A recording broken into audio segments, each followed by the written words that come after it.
Hello, I'm Bill Nye. I know many of you have enjoyed watching the Washington State Lotto jackpot climb to $12 million. The number's been drawn and one of you may have already won. I see you caught up in lotto fever, buying your tickets, choosing your numbers carefully with schemes involving the license plate of that cute guy or gal you saw in traffic. I can only imagine how much fun it must be to draw up the plans for your new summer home, or the thrill of knowing that soon all your credit cards will be paid off. I can only imagine because, you see, I can't play lotto. I've had an education. I realize that the lottery is a tax on people who are bad at math. The lottery for me is like Russian roulette. It's like having a giant gun with 6,999,999 bullets in it and only one empty chamber. Then asking myself, would I hold it to my head for $1? For me, the answer is no. For you, go on. Buy your tickets with whatever money your mother doesn't really need for food and have your fun. I'll have nothing when this is over but a wallet full of $1 bills. Good luck out there. I'll be here trying to hang on.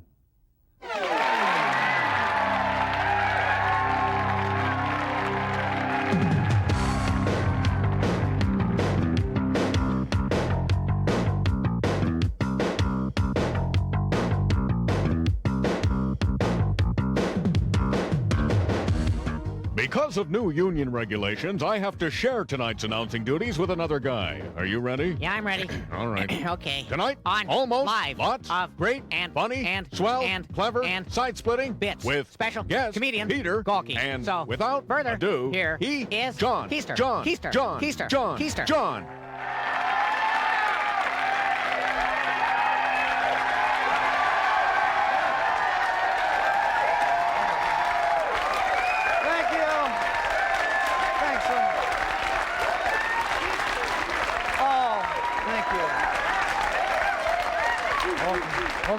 Okay. Well, I appreciate that. I do. I really do. But it's so hard to start a comedy show on a day when everybody's all upset. The Huskies.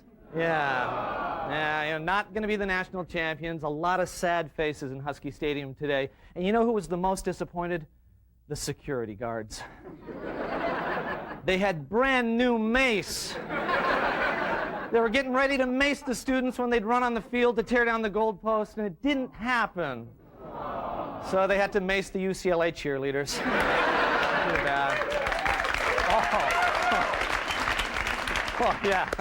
Yeah, it's too bad because the week started out so exciting. We got to witness the miracle of democracy last Tuesday. 32% of registered voters went to the polls. That means over 2 million of them stayed home. And some of the races were decided by margins of less than 2 million. Well, the people returned John Miller to Washington, D.C. At least that keeps him off the air for 2 more years. Federal Way voted down money for new schools, new school buses, new firefighters, but they somehow found enough money to line up at 7-Eleven for lotto tickets. And none of the initiatives did very well this year. And the people who write initiatives are trying to come up with some more popular ones for the next election. And we just happen to have a sample of some of these future initiatives. I'd like to share a few of them with you. For example, Initiative 311 makes it illegal for any resident of Mercer Island to drive a Geo. Initiative 522 makes the official currency of Burien the cherry Slurpee. Initiative 692 forces the town of Milton to change its name to something a little less sissy. Initiative 495 makes it a federal offense to move your family from Seattle to Pasco. Initiative 503 would make grunting the official language of OMAC. Initiative 216 would require Walla Walla to lose one of the Wallas. Oh, good. That's going to pass. That one will pass. And finally, Initiative 415 requires that the one guy in Chehalis who's not wearing a cap has to put one on. See, so those are popular. I think we've tapped into a new national consensus here. Thank you. So if you're politically active, that's something you can look forward to in the future. Hey, did I say active? I certainly did. And now we'd like to present to you the most active guys on the planet. Ladies and gentlemen, please stand by for the high-fiving white guys. Wow,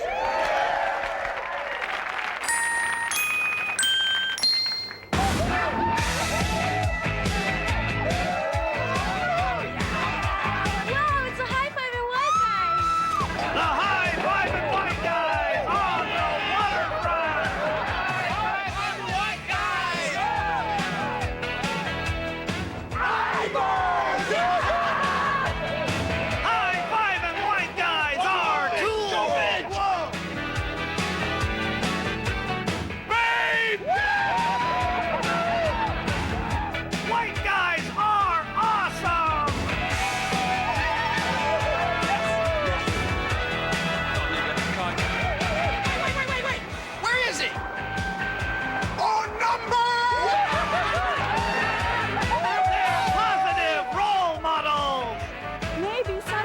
I'll be a high-fiving white guy.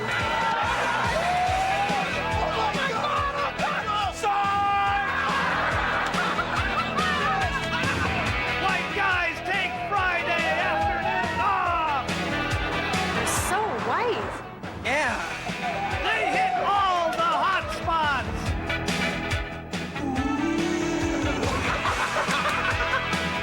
I wish I could be a high-fiving white guy. I just don't understand. I don't get this. High-fiving white guys! They're bitching.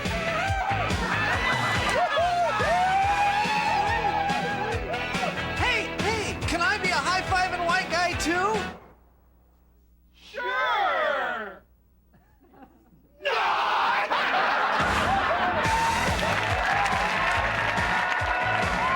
High-fiving white guys!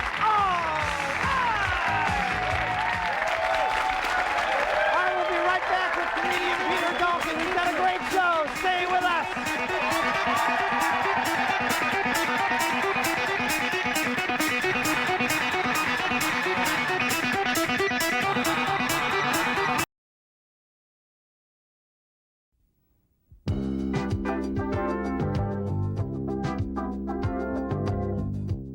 Monday on A Woman's Place, we'll show you how to make your own fur coat. It's not as messy as you might think.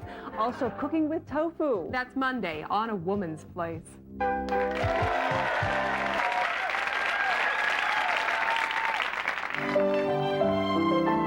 They met and fell in love in the 80s when credit was cheap and nobody said no. He was a junk bond salesman. Hey, relax. It's just like money in the bank. She managed a savings and loan. Don't worry. Your money's safe.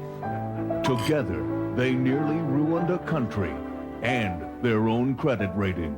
But now, it's the 90s, and it's time to pay up. Honey, what's that? It's the Visa bill. The most chilling motion picture of our time, The Big Bill. It was a time of crisis. Oh no. Oh no. No more Visa. No more Visa. What am I gonna do? What am I gonna do now? Ron, what am I gonna do now, Ron? What am I gonna do now? Hey, my Discover card. There's still some credit left. We could shop at Sears. Oh. It was a time of denial. Okay, here's what we do. We can take out an equity loan on the house, and we won't have to change our lifestyle for 6 months. And in the meantime, we can buy 100 lottery tickets every week. Yeah. And we'll sell a screenplay to Hollywood. Yeah. It was a time of sacrifice. Please, God, I don't want to have to drive a domestic automobile. Oh, please. Please, God. So, how much do you want for the Maverick? Well, I'd like at least 600. Okay.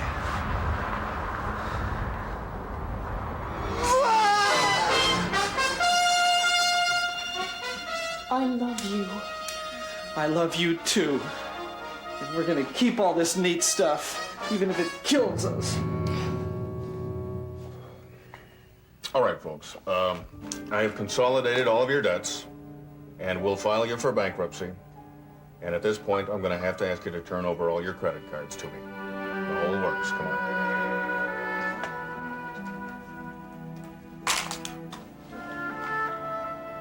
I'm going to need them all. All your credit cards.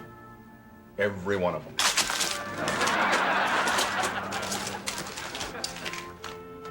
This is all of them? Yes. Isn't there one missing?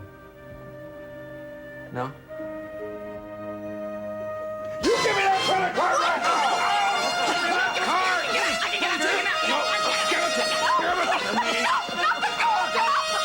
Playing now, The Big Bill.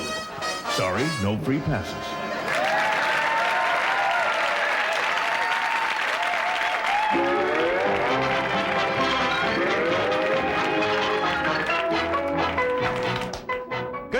welcome to the John Report. I'm John. Here's my report. Costco reported that its profits rose by 84% last year. The main cause of this surge in profits was that someone actually bought one of those 50-pound tubs of Crisco. All employees were paid bonuses with 7-foot-tall paychecks. The Hanford nuclear reservation was sealed off for 3 hours last week as they looked for some missing plutonium. Officials say the search was a blessing in disguise because they also found some radioactive waste underneath the sofa cushions.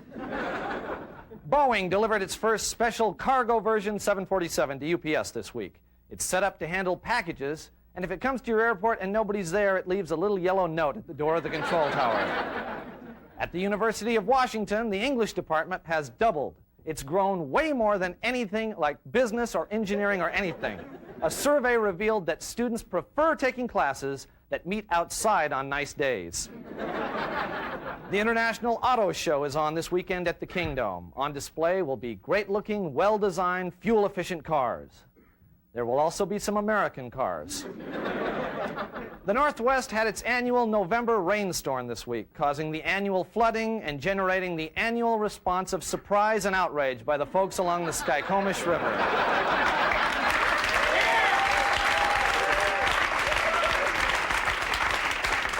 SeaTac Airport simulated a plane crash this week to test emergency response. Surprisingly, the test survivors actually retrieved their luggage quicker than passengers on a normal flight. Despite today's poor showing, the Huskies are still going to the Rose Bowl. But outgoing athletic director Mike Lude says seats will be hard to come by. In fact, Lude says he seems to have already misplaced the tickets of UW President William Gerberding. Finally, a recent report says that the Puget Sound area may have the highest incidence of premenstrual syndrome in the nation. When asked to verify these findings, a spokeswoman for the PMS clinic in Renton said, "Get out of my face or I'll kill you." This has been the John Report. Thank you, and good night.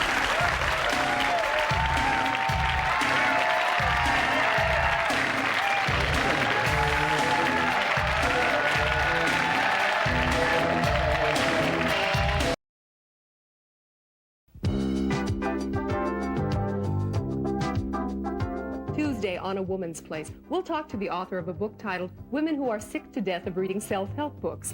We'll discuss the sex lives of women who are married to carpet installers, and we'll find out about a new movement to legalize cannibalism. All this and fancy needlepoint pot holders. That's Tuesday on A Woman's Place. And we're back.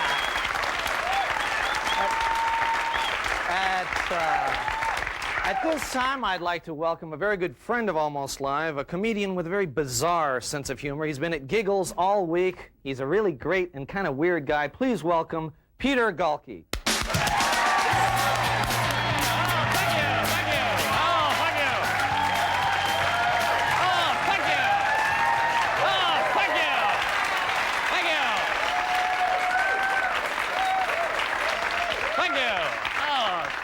Thank you. Oh, thank you. And you got that again! Sorry. Novocaine. Went to the dentist today. They put that big X-ray machine right up against my face. You know, they just jam that thing right up against your head. It's safe though. Then they put that big lead vest on your chest, lead boots on and a helmet, and the guy runs out of the room. Where's he going? You look out the window, he's running down the street. What you do is next time he leaves the room to take the X-ray, just take off all your clothes, lie them on the chair, and hide. Then when he walks back in, whoa! I gotta turn that thing down. Oh, thank you. My name is Peter Gaulke, and I'm popular.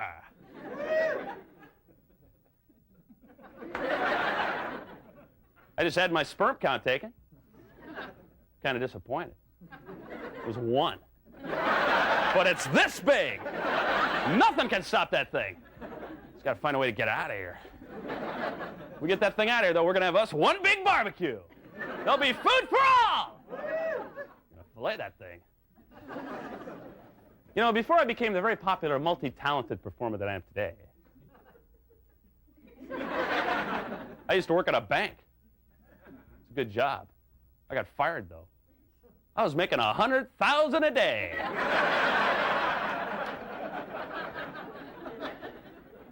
You know that guy from Holland who invented the wooden shoe? That guy must have made a fortune!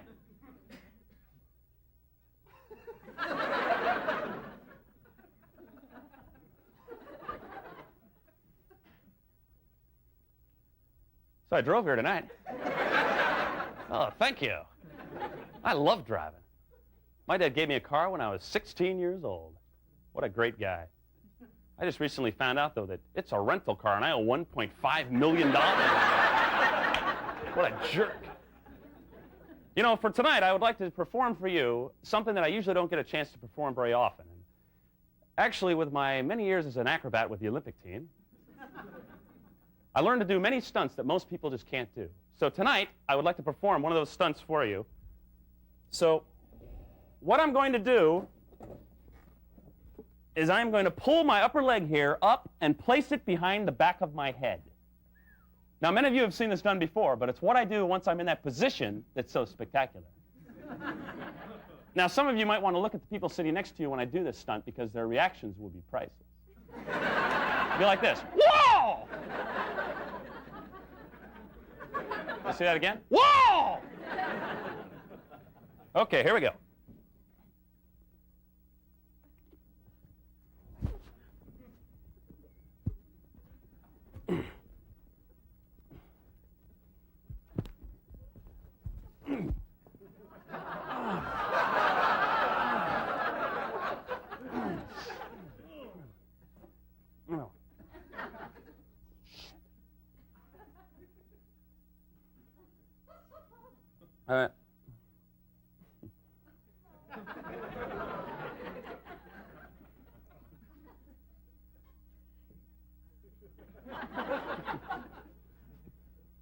Thank you. Okay,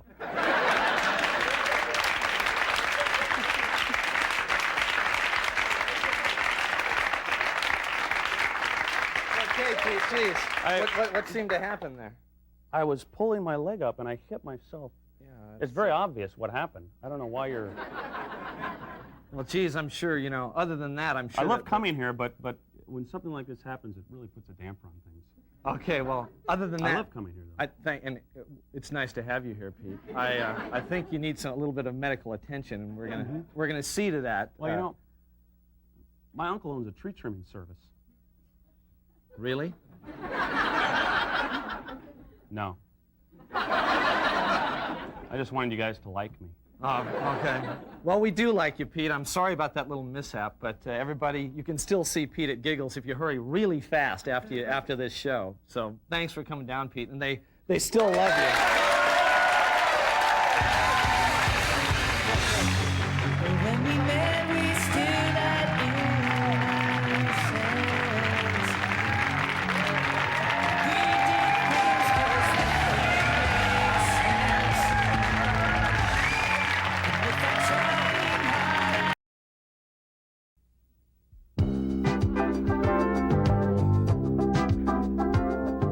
Wednesday on A Woman's Place. What to do if your boyfriend leaves his socks on the floor, then steals money from your purse, drives your car down to the 7-Eleven where he robs the clerk at gunpoint, gets drunk, then goes to Algona to pick up the other girlfriend you didn't even know about, and then he takes off to Idaho where he falls in with a satanic cult. We'll tell you how to win that man back. Also new fashions and scarves. Wednesday on A Woman's Place.